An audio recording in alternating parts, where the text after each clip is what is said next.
세상에 참 흔함에도 불구하고 가까이 보아야 그 가치를 아는 것들이 좀 있죠. 꽃만 보시고 아마 금방 알아보실 분도 계시겠지만 아마 상당히 많은 분들이 이게 뭐야 하고 이렇게 묻지 않을까요? 잎을 보시면 아마 많은 분들이 아실 것 같습니다. 그 중에는 무릎을 치면서 이거야? 하면서 그렇게 생각하실 분도 계실 거고요. 세상 흔하다 해도 5월, 6월 지나면서 이보다 흔한 것은 아마 없지 않을까요? 네, 바로 소루쟁이라고도 하고 소리쟁이라고도 부르는 그러한 식물이죠. 정말이죠. 우리 주변에 흔해도 너무 흔한 그런 식물입니다. 어린 순은 국을 끓여 먹으면 미역국 맛이 난다고 해서 나름대로 어린 순을 끓여서 국으로 드시는 분도 계시고요. 살짝 데쳐서 참기름을 넣고 무치면 그 맛도 괜찮아서 의외로 좋아하는 분도 많이 계시죠. 그런데 그 미끈미끈한 그 맛 때문에 또 호불호가 갈리는 그런 식물이 바로 이 소리쟁이, 즉 소루쟁이입니다.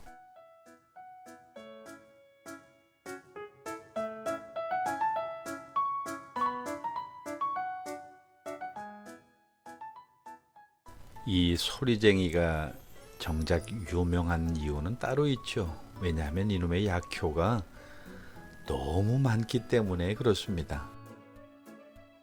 뱀에 물린 상처에 깨끗이 씻은 이 소리쟁이 뿌리를 짓지어 가지고 거기 상처에 바르면 그 나름대로 약효가 있다는 것, 시골 사람들은 많이 알죠.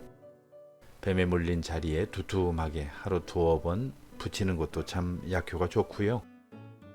즙이라고 한다면 6ml 정도 하루에 한 번 마시면 나름대로 좋다고 알려집니다. 그런데 요즘 시대에 뱀에 물렸다고 이렇게 처방하는 분 없을 거요. 병원으로 가야죠. 당연히 병원에서 의사의 처방에 따르는 것이 가장 좋은 치료 방법이고요. 옛날 얘기입니다.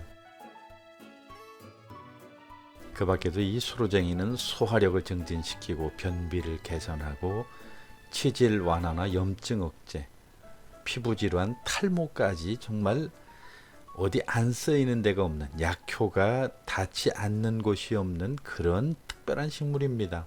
그래서 이 소리쟁이는 의외로 쓸모가 많은 그런 녀석이 바로 이 소리쟁이죠. 5월 달에는 좀 이렇게 푸릇푸릇한데요. 6월 지나서 약 7월이나 8월쯤 되면 이제 대가 좀 붉어지고 그 꽃과 씨들이 누렇게 변합니다. 그런데 약효가 워낙 많다 보니까 우리가 보통 약효 많은 것을 이렇게 부르잖아요. 만병통치약이라고. 바로 소리쟁이의 별명을 그렇게 붙여도 과언이 아닐 만큼 민간요법으로 이 소리쟁이만큼 쓸모있는 놈도 거의 없지 않을까 싶습니다. 앞에 적은 그 몇몇 효능 그 밖에도 무좀이라든지 습진, 가려움증, 피부 쪽에 아주 좋다고 알려지고요. 위염이나 위궤양, 그리고 폐렴, 인후염, 임파선, 심지어 백혈병까지 그 약효가 안 나는 곳이 없죠. 위암, 간암, 폐암, 뇌종양, 암에 의한 통증 치료까지 쓰이는 그런 식물이니까요. 만병통치약이라고 하는 그런 표현이 충분히 어울릴 만한 그런 녀석이죠. 민간요법으로 정말이지 이 소리쟁이만한 약초도 없을 겁니다. 피부 쪽이라고 하면 잎이나 뿌리를 찧어서 바르면 좋다고 알려져 있기 때문에요.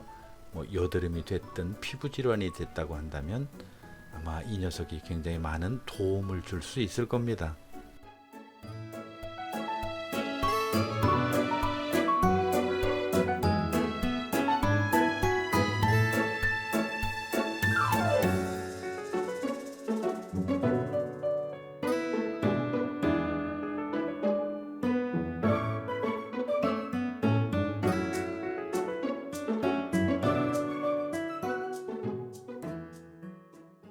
주의사항도 좀 있어요.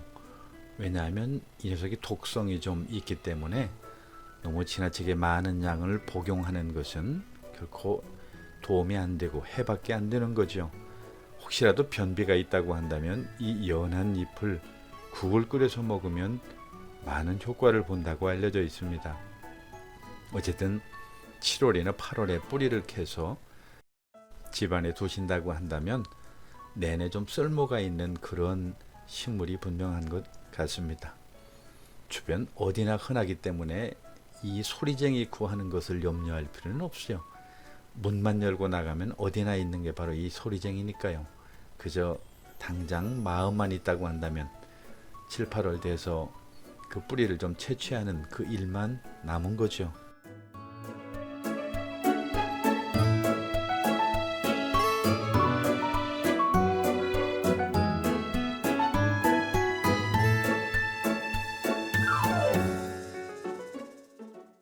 이 소리쟁이가 그냥 볼품없다고들 많이 말씀하시는데요. 꼭 그렇지만도 않습니다. 익기 전에 꽃이나 그 열매도 가까이 가서 보시면 지금 화면에 보시는 것처럼 제법 예쁘죠. 문제는 가까이 볼 사람이 과연 몇이나 있을까 싶기는 하지만 어쨌든 한번 이 영상을 보신 이후에는 한번 관심을 가져보시는 것도 좋겠습니다. 원래 세상이 그렇잖아요. 흔한 것들에는 사람들의 관심이 적게 갈 수밖에 없는 게 그게 바로 인지상정인지 세상의 이치인지요. 어쨌든 그렇습니다.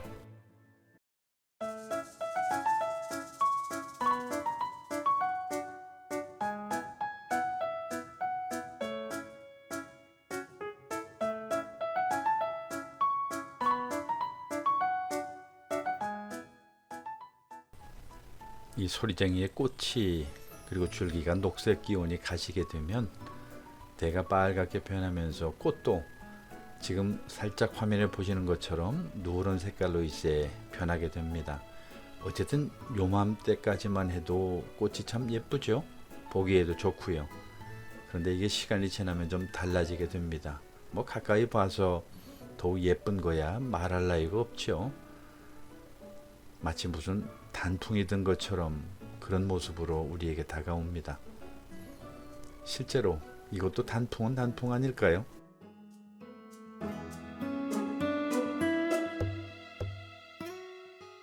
그런데 소리쟁이가 이 시기를 지나서 조금 씨앗이 익을 때쯤 되면 생각보다 그 모습이 그렇게 보기가 좋지는 않습니다. 좀 흉물스럽다고나 해야 될까요? 그러나 앞에서 이야기했듯이 그렇게 무시당할 만한 그런 잡초가 아닙니다. 아무도 거들떠보지 않는 이 식물이 미래 그리고 장차 어떤 모습으로 우리에게 다가올지 모르잖아요.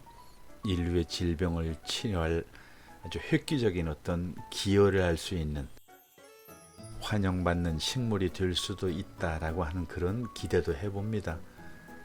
그렇다고 한다면 미리 이 소리쟁이 눈여겨 봐 두시는 것도 좋지 않을까요? 이게 바로 소리쟁이, 즉 소루쟁이라고 하는 것, 이제 관심 한번 가져보시면 좋겠고요. 꽃이 빨갛게 되기 전, 그보다 더 익어서 누렇게 되기 전에 혹시라도 산책길에서 이 소리쟁이를 만나시거든 좀 한번 다가가 보시는 것도 좋겠습니다. 그래서 이게 어떤 약효, 어떤 맛이 있을까 관심을 가져보시는 것 좋지 않을까요? 아마 이전에 생각했던 것보다 이 영상을 보신 이후에는 그 가치가 좀 달리 보이지 않을까 그렇게 생각이 됩니다. 세상에는 흔하다고 쓸모없는 것은 아니라는 그런 생각도 가지게 되지 않을까요? 사람도 어찌 보면 마찬가지라고 하는 그런 생각이 듭니다. 스스로가 되었든 다른 사람이 평가에 의해서 그렇게 되었든지 간에 별 볼 일이 없다고 해서 그 사람이 귀하지 않은 것은 아니니까요. 소리쟁이의 그 가치를 발견한 그날 소리쟁이에 대한 가치도 새롭게 발견할 수 있겠지만 더 중요한 것은 내 주변 사람도 달리 보이지 않을까 그런 기대를 해봅니다.